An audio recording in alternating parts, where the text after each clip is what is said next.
Ladies and gentlemen, welcome back to the channel for another video.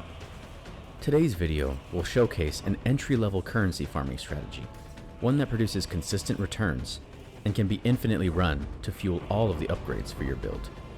This is a zero investment currency strategy, meaning there are no scarabs, sextants, or Kirak map mods we are running on these maps.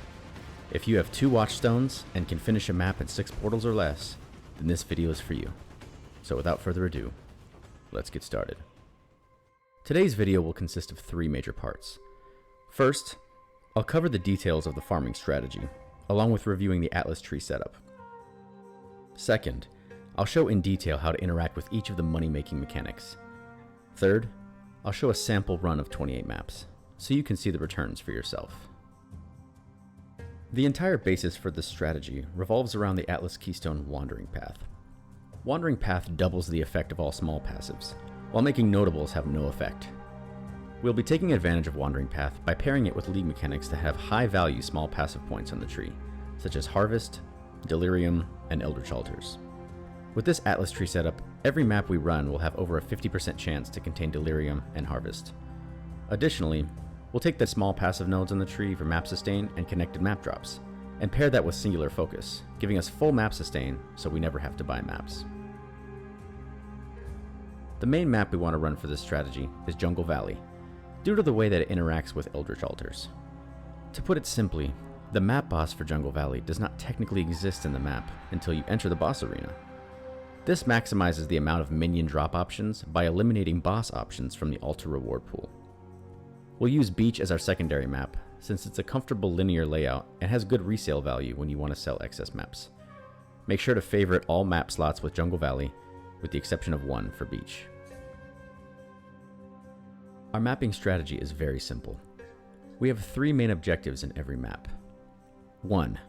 Take the Delirium mirror when it appears, and go up to 5 rewards. 2. Enter the Sacred Grove, and harvest only tier 3 or higher yellow plants. And 3. Click every minion option on altars that spawn. Let's cover each of these in a little more detail. Upon entering a map, if you encounter a mirror of Delirium, walk directly through it to begin the encounter. The goal is to kill as many monsters as fast as possible and fill up the rewards bars at the bottom left of the screen. As you fill the rewards bars, new rewards will appear at every odd-numbered breakpoint, giving the chance for a Delirium orb based on each reward tile. Once your reward meter in the first column hits level 5, you'll want to end the encounter by clicking the button on the lower right side of the screen. The overall goal here is to efficiently maximize the number of Delirium orbs we drop, while minimizing our time clearing the map. When we get a map with the Sacred Grove, the goal is to go in and out as fast as possible, only harvesting yellow seeds that are tier 3 and above. You can tell when a seed is tier 3 because it has a light blue font color instead of white. Or, if you can't be bothered to read the names, you can also see on the ground that yellow tier 3 seeds have a special glow to them that's different than the other yellow color on the ground. Choose the crop that has the most tier 3 seeds, then kill the monsters and move on. Note, we are completely ignoring all blue and purple harvests for the sake of efficiency. As you clear your maps, Eldritch monsters will spawn periodically, and each time they spawn, an Eldritch altar has a chance to appear. When this happens, always pick the minion option, which is the one with the graphic full of little monsters. The goal here is to stack up as many minion altars as possible as you move through the map, looking for high-value currencies like Awakened Sextants, Chaos Orbs, Eldritch currencies, and more. These drops will constitute a large portion of your income.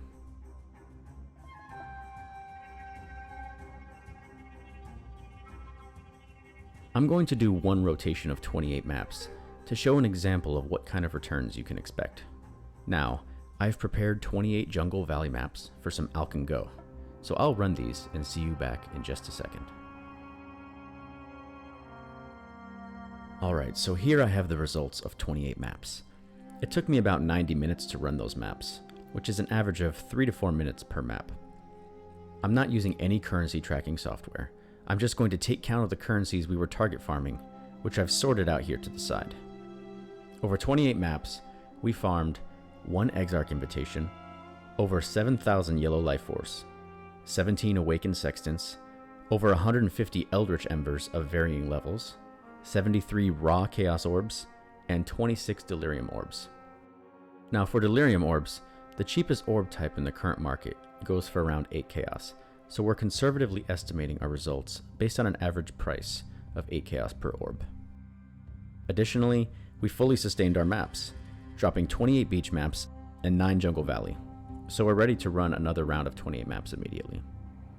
As you can see, the total amount farmed here is worth over 4 divines.